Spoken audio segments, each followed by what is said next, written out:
আজকে যে মুভিটা নিয়ে কথা বলবো সেটা হলো একটা ইন্দোনেশিয়ান হরর ফিল্ম। সেটা দেখার পর আপনি নিজের মাকে আরেকভাবে দেখতে শুরু করবেন। একটা মা নিজের সন্তানের জন্য কতটা ভয়ানক সিদ্ধান্ত নিতে পারে কল্পনাও করতে পারবেন না। আজ আমরা জানবো এক অসহায় মায়ের গল্প, যে নিজের মেয়েকে বাঁচাতে গিয়ে হয়ে ওঠে এক জিনের কোণে। তো মুভির শুরুতেই দেখানো হয় রান্তিকে, যে তার দেবরের স্ত্রীকে নিয়ে এবং তার ননদ অর্থাৎ তার ভাইয়ের বোনকে নিয়ে তাদের লোকাল মার্কেটে যাচ্ছে। তাদের সেখানে একটা মুরগির দোকান রয়েছে। তারা তিনজন মিলে এই বিজনেসটা হ্যান্ডেল করে। দেখা যায় তারা মার্কেটে পৌঁছানোর পরে তারা তিনজন তাদের কাজে ব্যস্ত হয়ে পড়ে। সেখানে হঠাৎ একজন লোক আসে। লোকটি ছিল তাদেরই গ্রামের প্রতিবেশী। সে এখানে মুরগির অর্ডার দিয়েছিল, সেটাই নিতে এসেছে। যেহেতু লোকটা মুরগির অর্ডার দিয়েছিল, তাই রান্তি আগে থেকেই মুরগিগুলো কেটে সাইজ করে রেখেছিল। কিন্তু তার দেবরের স্ত্রী স্মৃতি সেই প্যাকেট করা মুরগিগুলা অন্য আরেকজনের কাছে বিক্রি করে ফেলে। সে জানতো না যে এই মুরগিগুলা আগে থেকেই অর্ডার দেওয়া। তো এটা নিয়ে রান্তি এবং স্মৃতির মধ্যে একটু কথা কাটাকাটি হয়। লোকটি তাদেরকে থামতে বলে। রান্তি তখন আবার নতুন করে মুরগি প্রসেস করা শুরু করে। তাদের পাশে দাঁড়িয়ে কথা শুনছিল রান্তির ননদ গীতা। গীতাকে লোকটি ডেকে বলে, পরিবারের মধ্যে একটু কথা কাটাকাটি হবে, কিন্তু তুমি সবসময় চেষ্টা করবে যেন সেটা থামানো যায়। লোকটির মুরগিটা প্রসেস হয়ে গেলে সে নিয়ে চলে যায়। এর পরের সিন শুরু হয় রান্তির বাসা থেকে। সেখানে দেখানো হয় তার স্বামী বউকে, যে এখন তার সরঞ্জামি প্যাকেট করছে। রান্তির স্বামী ছিল একজন শিপের নাবিক, এজন্য সে যখন শিপে যায় তখন কয়েক মাস ধরে তার বাসায় ফেরে না। তো রান্তির স্বামী বউও এসব কাজ বাজে অনেক ব্যস্ত ছিল। পাশাপাশি দেখানো হয় রান্তির একটি ছোট্ট মেয়েকে, যার নাম হলো নিনা। নিনার মনটা আজকে খুবই খারাপ, কারণ তার বাবা আজকে চলে যাবে, আবার দেখা হবে অনেক পরে। নিনার বাবাও তাকে সান্ত্বনা দেয় যে আমি খুবই তাড়াতাড়ি চলে আসব। এরপরে দেখানো হয় বউয়ের ভাইকে, যার নাম হলো বায়ু।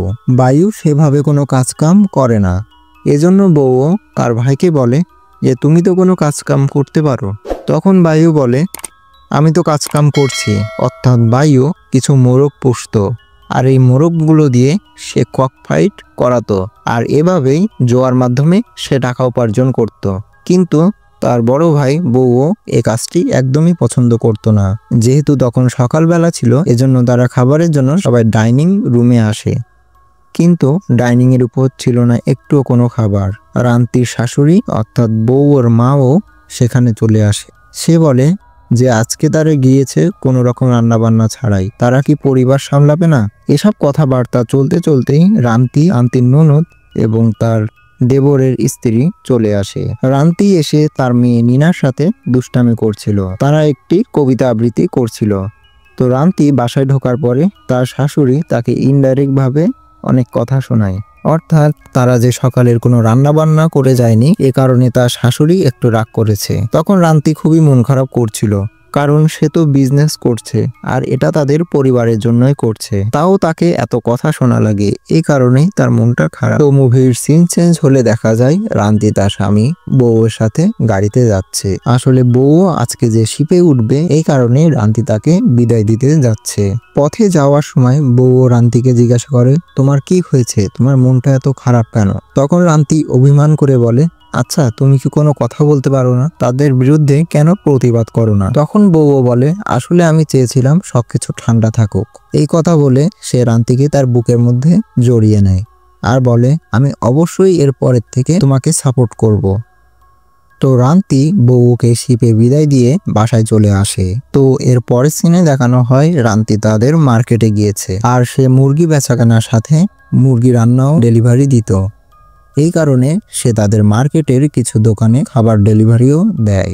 সে ফেরার সময় দেখতে পায় তার দেবর বায়ু সেখানে মোরগ ফাইট খেলছে। সেও যেহেতু জুয়া খেলা পছন্দ করতো না, তাই সে ব্যাপারটা দেখে বাসায় চলে আসে। এসে সে দেখতে পায় তার শাশুড়ি কান্নায় ফেটে পড়েছে। আসলে রান্তি ছিল আজকে একটু ব্যস্ত, এই কারণে সে তার মেয়ে নিনার সাথে আজকে স্কুলে যেতে পারেনি। তাই সে তার ননদ গীতাকে দিয়ে তার মেয়ে নিনাকে স্কুলে পাঠিয়েছে। কিন্তু নিনার যখন স্কুল ছুটি হয়, তখন গীতা তাকে আনতে একটু দেরি করে। সেই ফাঁকে নিনা একা একা বাসায় আসছিল। কিন্তু নিনার ছিল পায়ে সমস্যা, তার জন্ম থেকেই 2 পায়ে শক্তি ছিল একটু কম। তো রাস্তায় আসতে আসতে তার হঠাৎ অ্যাক্সিডেন্ট হয়। তো এই ব্যাপারে তার শাশুড়ি এত কান্নাকাটি করছিল। তার শাশুড়ি সব দোষই তার উপর চাপিয়ে দেয়, কারণ তার শাশুড়ি বলেছিল গীতার বদলে তাকেই যেতে। যেহেতু রান্তি যেতে পারেনি, এজন্য তার শাশুড়ি সব দোষ তার উপর দিচ্ছে। তো রান্তি তার মেয়েকে নিয়ে খুবই উদ্বিগ্ন। সে দৌড়ে হসপিটালে চলে যায়। হসপিটালে যেয়ে দেখা হয় গীতার সাথে, আর তাকে জিজ্ঞাসা করে যে নিনার কি অবস্থা। তখনই দেখা যায় ডক্টরকে। রান্তির সাথে সাথে ডক্টরের কাছে যায় কথা বলতে। ডক্টর বলে নিনার অবস্থা খুবই খারাপ, তার 2 পা একবারে বিকলাঙ্গ হয়ে গেছে। তাকে একটি মেজর অপারেশন করাতে হবে যদি তাকে ঠিক করাতে হয়, কিন্তু এর জন্য বিপুল অর্থ লাগবে, যেই অর্থ ছিল না রান্তির কাছে। রান্তি খুবই চিন্তায় পড়ে যায় যে সে কি করবে। তখন তার দেখা হয় এক বৃদ্ধ মহিলার সাথে। মহিলাটির চেহারায় ছিল না কোনো মনুষ্যত্বের ছাপ। সে দেখতে ছিল অদ্ভুত রকমের। মহিলাটি ছিল একজন কালো জাদুকর। সে জিনের পূজারী ছিল। সে রান্তিকে অফার করে কালো জাদুর মাধ্যমে তার মেয়ের পা ঠিক করা সম্ভব, যদি তার সাহায্য লাগে তাহলে তার সাথে যোগাযোগ করতে। রান্তি তখন ব্যাপারটা সিরিয়াস ভাবে নেয় না। সে বাসায় ফেরে, আর বাসায় ফেরার পরে সকলের সাথে আলোচনা করবে যে রান্তির এই পরিমাণ অর্থ লাগবে এই অপারেশনের জন্য। তার ননদ তাকে সাপোর্ট করছিল। তার মেয়ে নিনাকে বাঁচানোর জন্য সে তাদের বাসাটাও বিক্রি করতে চায়, কিন্তু তার দেবর আর দেবরের স্ত্রী এই ব্যাপারের একদম বিরোধ ছিল। তো শেষে দেখানো যায় তার কাছে যে জমানো টাকা ছিল শুধু সেই টাকাই তার সম্বল, আর বাকি কেউ তাকে কোনো সাহায্য করছে না। তাই রান্তি অসহায় হয়ে কান্নাকাটি করে, আর শেষে তার মনে পড়ে সে বৃদ্ধ মহিলার কথা। সে যে ঠিকানা দিয়েছিল রান্তি সেই ঠিকানায় চলে যায়। সেখানে যাওয়ার পরে রান্তি সেই বৃদ্ধ মহিলাটাকে অনেক অনুরোধ করতে থাকে তার ছোট মেয়ে নিনাকে বাঁচানোর জন্য। বৃদ্ধ মহিলাটি বলে এর একটি সমাধান আছে, কালো জাদুর মাধ্যমে একটি জিনকে ডাকা, আর সেই জিনের সাথে তোমার বিবাহ বন্ধনে আবদ্ধ হওয়া। এরপরে সেই জিনটি হবে তোমার স্বামী, আর তোমার সকল বিপদ আপদে সেই জিনটি তোমাকে সহায়তা দিবে। তোমার মেয়েকেও সুস্থ করে তুলবে সেই জিন। এখন সে জিজ্ঞাসা করে তুমি কি চাও একটি জিনের কোণে হতে? রান্তির মেয়ে যেহেতু খুবই অসুস্থ ছিল, এই জন্য রান্তি কোনো কিছুই না ভেবে বলে আমার কোনো অসুবিধা নেই, আর রান্তি জিনের স্ত্রী হতে রাজি হয়ে যায়। বুড়িটি তার কালো জাদুর প্রসেস শুরু করে। সে একটি মুরগির তাজা কলিজা রান্তিকে খাওয়ায়, আর রান্তিকে মুরগির রক্ত দিয়ে গোসল করায়। শুধু তাই নয়, রান্তিকে বেলি ফুলের মালা দিয়ে সাজায়। রান্তিকে পরিপূর্ণ কোণের সাজে সাজিয়ে তোলে সেই বুড়িটি। অন্যদিকে বুড়িটি তাদের জন্য একটা বাসর ঘর সাজিয়ে তোলে। রান্তিকে প্রস্তুত করে সেই খাটের উপর বসিয়ে দেয়। এই সব দৃশ্যগুলো ছিল প্রচুর ভয়াবহ। যখন আপনারা রিয়েল মুভিটি দেখবেন তখন আপনাদের শরীরে কাঁটা দিয়ে উঠবে। রান্তিকে কোণের সাজে সাজিয়ে সেই খাটে বসানোর পরে বুড়িটি বিভিন্ন মন্ত্র পড়া শুরু করে, আর সেই জিনের আগমন করতে থাকে। হঠাৎ সেই রুমের বাতিগুলো নিভে যায়, আর চারপাশের আবহাওয়া খুবই প্রতিকূল হয়ে ওঠে। কোনো এক অদৃশ্য শক্তি হঠাৎ রান্তির ঘুমটা ওঠাতে থাকে। রান্তি বুঝে ফেলে যে সেই জিনের আগমন ঘটেছে। রান্তি ভয়ে কাঁপতে থাকে, কিন্তু সে কিছুই বলে না, কারণ সে তার মেয়ে নিনাকে বাঁচাতে সবকিছুই করতে প্রস্তুত। জিনটি রান্তিকে স্পর্শ করে। ধীরে ধীরে রান্তির শরীরের সাথে মিশে যায় এবং রান্তির সাথে মিলনের চেষ্টা করে, এবং পরিপূর্ণভাবে তার সাথে মিলন ঘটে। পরিপূর্ণভাবে কাজ শেষে রান্তির সারা শরীর কাঁপতে থাকে। সেই বুড়িটি তখন সেখানে আসে, আর তাকে আশ্বাস দেয় যে এখন থেকে এই জিনটি হলো তোমার স্বামী। সে তোমাকে সকল বিপদ আপদ থেকে রক্ষা করবে, আর তোমার মেয়ে নিনাকে একদম পরিপূর্ণভাবে সুস্থ করে তুলবে। পরের সিনে দেখা যায় রান্তির দেবরের স্ত্রী স্মৃতিকে। সে তার শাশুড়িকে বলছে, আচ্ছা রান্তি কোথায়? রান্তি গতকাল সারা রাত বাসায় ফেরেনি। এই কথা বলতে না বলতেই তাদের দরজায় কড়া নড়ে ওঠে। তারা দেখতে পায় রান্তি তার মেয়ে নিনাকে নিয়ে হাজির। তারা তো দেখে একদমই অবাক, কারণ নিনার পা একদম ঠিক হয়ে গেছিল এবং নিনা ছিল পুরোপুরি সুস্থ। তাকে দেখে বোঝাই যাচ্ছিল না যে তার আদেও কোনো অ্যাক্সিডেন্ট হয়েছে। এই অবস্থা দেখে তারা পুরোপুরি তাজ্জব হয়ে যায়। স্মৃতি এবং তার হাজব্যান্ড তাদের মধ্যে সমালোচনা করতে থাকে যে কিভাবে এটা সম্ভব। যাই হোক, তো নিনার দাদিমা নিনাকে পেয়ে খুবই খুশি। তার নাতনির সুস্থতা দেখে সে প্রচুর আনন্দ করছে। পরের সিনে দেখানো হয় গীতা রান্তিকে রাত্রেবেলা তার রুমে ডাকতে এসেছে, কিন্তু রান্তি সেখানে ছিল না। পিছে ফিরতে দেখতে পাই রান্তি তার পেছনে দাঁড়িয়ে আছে, অর্থাৎ রান্তির চলাফেরা হয়ে গেছিল একদম নিঃশব্দ ভূতের মতো। অর্থাৎ জিনটি রান্তির উপর ভর করে আছে আর রান্তির সাথে তার ছায়া হয়ে আছে। এ কারণে রান্তি এ সকল অস্বাভাবিক আচরণ করছে। আর জিনের কারণে সেখানে বিভিন্ন সময় বিভিন্ন ভয়ানক দৃশ্য উঠে আসে। সকালবেলায় স্মৃতি রান্তিকে ডাকতে থাকে তাদের মুরগির বাজারে যাবে তাই। সে দেখতে পায় রান্তি টিভির রুমে বসে টিভি দেখছে। সে রান্তিকে ডাকাডাকি করে আর বলে বাজারে যেতে, কিন্তু রান্তি কোনো উত্তর দেয় না, একদম অস্বাভাবিক আচরণ করে। স্মৃতি রান্তিকে বলে, তুমি কি আমাকে একটু সহ্য করতে পারছো না? তুমি আমার কথার কেন উত্তর দিচ্ছ না? একটু পরেই বাসার কলিং বেল বেজে ওঠে। রান্তি তার মেয়ে নিনাকে নিয়ে হাজির। স্মৃতি তো দরজা খুলে একদম অবাক হয়ে যায়, কারণ একটু আগে সে রান্তির সাথে কথা বলেছে, তার সামনেই রান্তি ছিল। তাহলে এটাকে আর তখন সেটা কে ছিল? সে দৌড়ে সেই টিভি রুমে দেখতে আসে রান্তিকে, কিন্তু তখন সেখানে রান্তি ছিল না। সে ধরে নিয়েছিল এটা হয়তো তার মনের ভুল। গীতা আর স্মৃতি তাদের বাজারের জন্য তাদের মুরগি প্রস্তুত করছিল। স্মৃতি গীতাকে একটু আগে ঘটে যাওয়া কাহিনীটি খুলে বলে আর বলে যে রান্তির চলাফেরা তার কাছে একটু অস্বাভাবিক লাগছে না। কিন্তু গীতা বলে, আসলে এটা তোমার মনের ভুল, তুমি এখন প্রেগনেন্ট অবস্থায় মানুষের এমন একটু ভুল হয়। এই বলে তারা কথাটি উড়িয়ে দেয়। এরপর মুভির সিন যায় রাত্রিবেলায়। দেখা যায় রান্তি এবং তার মেয়ে নিনা একসাথে ঘুমিয়ে আছে, কিন্তু তাদের মাঝখানে রয়েছে সেই জিনটি। আর সেই জিনটি নিনার মাথায় হাত বুলিয়ে দিচ্ছে, যেন জিনটি তার বাবা। এ সকল দৃশ্যগুলো ছিল গায়ে কাটা দেওয়ার মতো। পরের দিন সকালে দেখা যায় রান্তি বাথরুমে গোসল করছে, কিন্তু বাহির থেকে শুনে মনে হচ্ছিল সেখানে দুইজন রয়েছে। এ কারণে স্মৃতি ফোন নিয়ে সেই দরজার ফাঁকা দিয়ে একটি ভিডিও করে, আর ভিডিওতে দেখতে পায় সেখানে শুধু রান্তি রয়েছে, কিন্তু রান্তি কোনো এক অদৃশ্য শক্তির সাথে গোসল করার সময় খেলা করছে। স্মৃতি কখনোই রান্তিকে সহ্য করতে পারত না। রান্তির উপর ছিল তার একটি রাগ। ওই রাগ থেকেই স্মৃতি রান্তির যে গোসলের দৃশ্যটা ধারণ করেছিল সেটা ইন্টারনেটে ছড়িয়ে দেয়। পরের দিন দেখা যায় গীতা তাদের মার্কেটে আজকে আগে গেছে। সেখানে যে গীতা আশপাশের মানুষের কানাঘোষা শুনতে পেল। সে শুনতে পেয়েছিল সবাই রান্তিকে নিয়ে কি একটা যেন সমালোচনা করছে। রান্তি আর স্মৃতিও সেখানে পৌঁছায়। রান্তি সম্পূর্ণ বিষয়টা জানার পরে তার মেজাজ খুবই খারাপ হয়ে গেছিল। সে তার কাছে থাকা একটি ধারালো অস্ত্র দিয়ে স্মৃতিকে আঘাত করতে যায়। স্মৃতির গলা টিপে ধরে এবং তাকে সেটা দিয়ে মারতে যায়, কিন্তু আশপাশের মানুষেরা তাকে থামায় আর শান্ত করে। আসলে এটা খুবই স্বাভাবিক। কেউ যদি কারোর ইজ্জত এভাবে নষ্ট করে তাহলে এভাবে রেগে যাওয়া একদমই স্বাভাবিক একটি ব্যাপার। রান্তি স্মৃতিকে একদম মেরেই ফেলছিল। তার ভিতরে থাকা জিনের আত্মা তাকে শক্তি প্রদান করছিল, কিন্তু হঠাৎ রান্তি তার নিজের বিবেকে ফিরে আসে আর সে দেখতে পায় সে তারই দেবরের স্ত্রীকে খুন করতে যাচ্ছিল। রান্তি হাত থেকে তার ছুরিটি ফেলে দেয় আর সেখান থেকে চলে আসে একদম তাদের বাসায়। বাসায় আসার পরে রান্তি সেই ব্যাপারটা তার শাশুড়িকে জানায়, কিন্তু তার শাশুড়ি কখনোই রান্তির পক্ষ নিত না, তাই সে স্মৃতিরই পক্ষ নেয়। সে বলে, তুমি এই ভরা বাজারের মধ্যে কেন তাকে মারতে গিয়েছিলে? রান্তি বিষয়টা শুনে আরো মন খারাপ করে আর সে একা তার ঘরে চলে যায় আর দরজা বন্ধ করে দেয়। রাত্রে দেখা যায় স্মৃতি যখন রান্নাঘরে যায় তখন সে দেখতে পায় রান্তি সেখানে কাজ করছে। সে একটি কড়াইয়ের মধ্যে একটি ব্যাঙ সিদ্ধ করছিল। ব্যাঙটি তার সামনেই রান্তি চিবিয়ে খেয়ে ফেলে। ব্যাপারটা ছিল খুবই অস্বাভাবিক আর খুবই ঘৃণার একটা দৃশ্য। স্মৃতি দেখে একদম অবাক হয়ে যায় আর তার বমি আসতে শুরু করে। আসলে এ সকল ব্যাপার ঘটছিল সেই জিনের আত্মাটি রান্তির মধ্যে থাকার কারণে।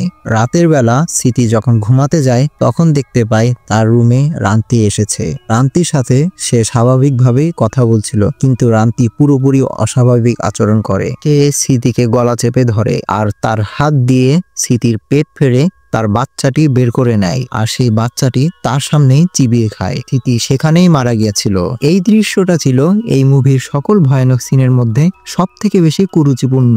এটা ছিল খুবই ভয়ানক ব্রুটাল একটা সিন। রান্তি স্মৃতিকে মেরে তাদের বাড়ির পাশে একটি গর্তে পুঁতে ফেলে। আসলে এ সকল কাজ হচ্ছিল পুরোপুরি জিনের দ্বারা। বুড়িটি তখনই বলেছিল কেউ যদি রান্তির সাথে দুর্ব্যবহার করে তাহলে জিনটি তাকেই মেরে ফেলবে, কারণ জিনটি হলো রান্তির স্বামী। যেহেতু স্মৃতি রান্তির ক্ষতি করেছে এজন্য জিনটি স্মৃতিকে মেরে ফেলেছে। রাতের বেলা স্মৃতির হাজবেন্ড এসে দেখতে পায় স্মৃতি বাসায় নেই। সে রুমের চারপাশে খোঁজে কিন্তু স্মৃতিকে পায় না। সে ছিল খুবই টায়ার্ড, এজন্য সে আর বেশি মাথা না ঘামিয়ে ঘুমিয়ে পড়ে। কিন্তু পরের দিন সকাল হলেও যখন স্মৃতিকে কেউ দেখতে না পায় তখন সবাই ডিসকাস করতে শুরু করে যে স্মৃতি কোথায় গেল, সে কেন বাসায় নেই। সবাই মিলে স্মৃতিকে নিয়ে দুশ্চিন্তা করতে থাকে। কিন্তু কেউই স্মৃতিকে পায় না। রাতের বেলা গীতা তাদের বাড়ির পেছনে অস্বাভাবিক কিছু একটা দেখতে পায়, কিন্তু গীতা ব্যাপারটা বুঝতে পারে না। তো সে বাসায় ফেরার পরে দেখতে পায় নীনা দাঁড়িয়ে দাঁড়িয়ে কাঁদছে। সে নীনাকে জিজ্ঞাসা করলে তখন সে গীতাকে বলে যে তার মা শান্তির আচরণ তার কাছে স্বাভাবিক লাগছে না, সে খুবই ভয় পাচ্ছে, এজন্য সে আজকে রাত্রে গীতার কাছে শোবে। তো গীতাও তাকে তার কোলে টেনে নেয় এবং তার সাথে ঘুমায়। পরের দিন সকালে দেখা যায় যেহেতু স্মৃতির হাজবেন্ড মোরগ খেলার মাধ্যমে জোয়া টাকা ইনকাম করত, তাই সে অনেক মোরগ পালতো। তার বাড়ির আঙিনায় সে অনেকগুলো মোরগ পেলেছে, কিন্তু সেই বুড়িটি রান্তিকে বলেছিল এই জিনটির জন্য তোমার প্রত্যেক সপ্তাহে একটি করে মোরগ বলিদান দিতে হবে এবং জিনের জন্য উৎসর্গ করতে হবে। তাই সে তার দেবরের মোরগের খামার থেকে একটি মোরগ চুরি করে আর মোরগটি কেটে জিনের জন্য উৎসর্গ করে। মোরগটি কেটে যেখানে রেখে এসেছিল সেখানে দেখতে পায় একজনের হাত। সে কৌতূহলবশত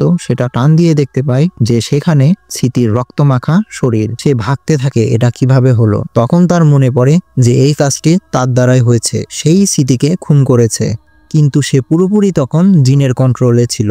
ব্যাপারটা বুঝতে পেরে সে খুবই ভয় পেয়েছিল এবং সাথে সাথে সেই বুড়ির বাসায় চলে যায় এবং তাকে বলে যে আমার এসব কিছুই চাই না, আমাকে সবকিছু আগের মতো ঠিক করে দেন। কিন্তু সেই বুড়িটি বলে এখন আর এগুলো কিছুই সম্ভব না, এই জিনটি হলো তোমার স্বামী, এজন্য তুমি খেয়াল রাখবা কেউ যেন তোমার সাথে খারাপ ব্যবহার না করে। তোমার সাথে যেই খারাপ ব্যবহার করবে সেই জিনটি তাকেই হত্যা করবে।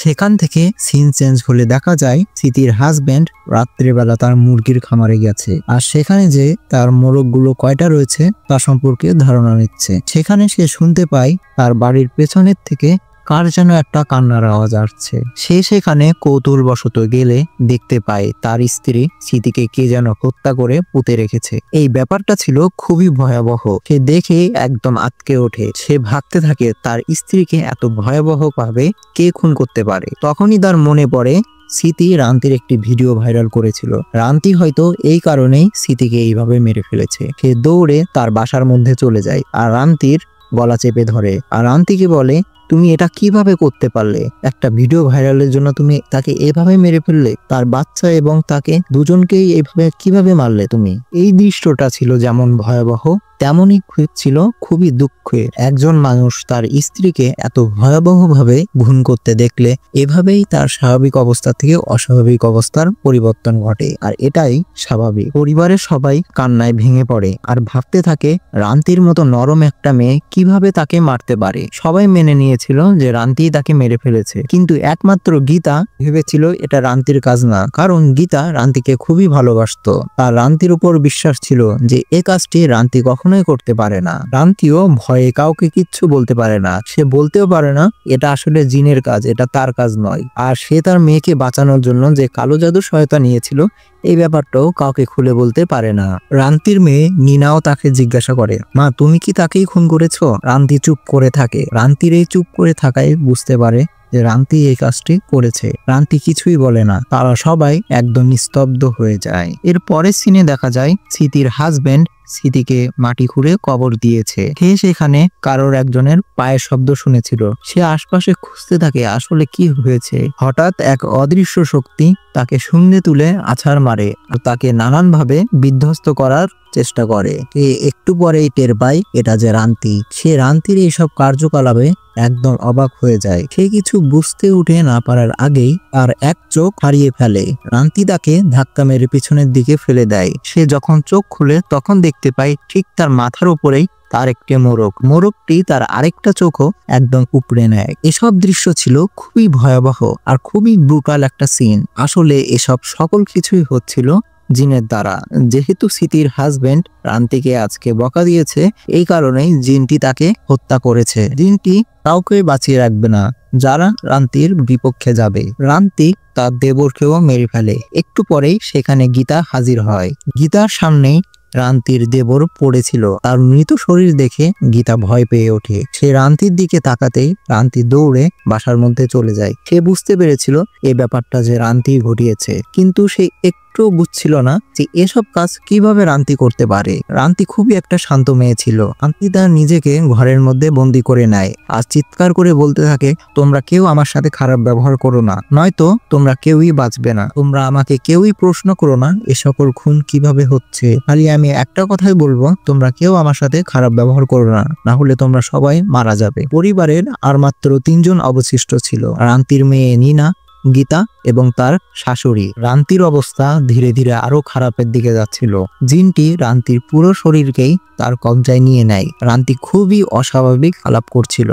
নিনা এবং রান্তির শাশুড়ি খুবই আতঙ্কের মধ্যে ছিল। তারা ভেবে পাচ্ছিল না এই মুহূর্তে তাদের কি করা উচিত, কারণ তাদের বড় ছেলেও তাদের সাথে নেই এখন। তারা তাদের সেই পার্শ্ববর্তী প্রতিবেশীকে ডাক দেয় এবং তার মাধ্যমে রান্তির শরীরে থাকা সেই জিনটিকে একটু শান্ত করায়। এই লোকটি দোয়া দুরুদের মাধ্যমে সেই জিনটিকে কিছুটা শান্ত করতে সক্ষম হয়, কিন্তু জিনটি এতই শক্তিশালী ছিল যে লোকটি সেই জিনটিকে পুরোপুরি তাড়াতে পারছিল না। লোকটি তাদের বাসা থেকে যাওয়ার সময় তাদেরকে একটাই উপদেশ দেয় যে কেউ যেন রান্তির পাশে না যায় আর রান্তিকে না রাগায়। তার 1-2 দিন পরেই রান্তির হাজবেন্ড আবার ব্যাক করে। সে বাসায় এসে এ সকল খবর জানার পরে খুবই দুঃখিত হয় এবং কিছুটা ভেঙে পড়ে। সে জানতে পারে যে তার দেবর আর দেবরের স্ত্রীকে তারই বউ খুন করেছে। এ সকল ব্যাপারটা তার কাছে খুবই অস্বাভাবিক লাগে। সে রান্তিকে তার রুমে ডাকতে যায়, কিন্তু রান্তির দরজা খোলে না। সে বাহির দিয়ে উকি দিয়ে দেখতে পারে যে রান্তির অবস্থা খুবই খারাপ। তার বাহিরের চেহারাও অনেকটা পাল্টিয়ে গেছে, আর চেহারায় আর একটুও মানবতা অবশিষ্ট ছিল না। সেই রাত্রেবেলা রান্তির রুমের পাশে আসলে দেখতে পায় রান্তি কার সাথে যেন তার রুমে মগ্ন রয়েছে। সে বাহির থেকে উকি দিয়ে দেখতে পারে যে রান্তি কোনো এক অদৃশ্য শক্তির সাথে মিলনে লিপ্ত। সে বুঝে ফেলে যে এখানে সে জিনটি রয়েছে। হঠাৎ সেই জিনটি সেই দরজা ছিদ্রের কাছে চলে আসে। এই দৃশ্যটা ছিল খুবই একটা ভয়াবহ সিন। অনেকেই রান্তির হাজবেন্ড একদম আটকে ওঠে। রান্তিকে তারা একটি শিকল দিয়ে রুমের মধ্যে আটকে রাখে। রান্তির শাশুড়ি রান্তির মেয়ে নিনাকে দিয়ে রান্তির জন্য সেই রুমে খাবার পাঠায়। রান্তি নিনাকে বলে, কাছে আসো আর আমার শিকলটা ছাড়িয়ে দাও, কিন্তু নিনা ভয় পেয়ে সেখান থেকে চলে যায়। দেখা যায় রান্তির হাজবেন্ড এবং গীতা ডক্টরের কাছে গেছে রান্তির এ সকল বিষয় নিয়ে কথা বলার জন্য। আর অন্যদিকে ঘরে ছিল নিনা এবং রান্তির শাশুড়ি। রান্তির শাশুড়ি যেহেতু রান্তিকে সহ্য করতে পারত না, তাই জিনটি তারও প্রতিশোধ নেয়। রান্তি সেই শিকল ভাঙি এবং তার শাশুড়িকেও খুন করে। নিনা যেহেতু ছোট মানুষ ছিল, তাই সে এই ব্যাপারটা দেখে খুবই আতঙ্কের মধ্যে পড়ে যায়। সে একটা গোপন জায়গায় লুকিয়ে পড়ে আর অপেক্ষা করছিল তার বাবার জন্য। একটু পরেই গীতা এবং রান্তির হাজবেন্ড বাসায় চলে আসে। তারা এসে দেখতে পায় তাদের মা এখন আর নেই। তাদের মাকে রান্তি খুন করে ফেলেছে। এটা দেখে তারা দুজনেই কান্নায় ভেঙে পড়ে। তারা পিছে ফিরতেই দেখতে পায় রান্তি তাদের পিছনেই রয়েছে।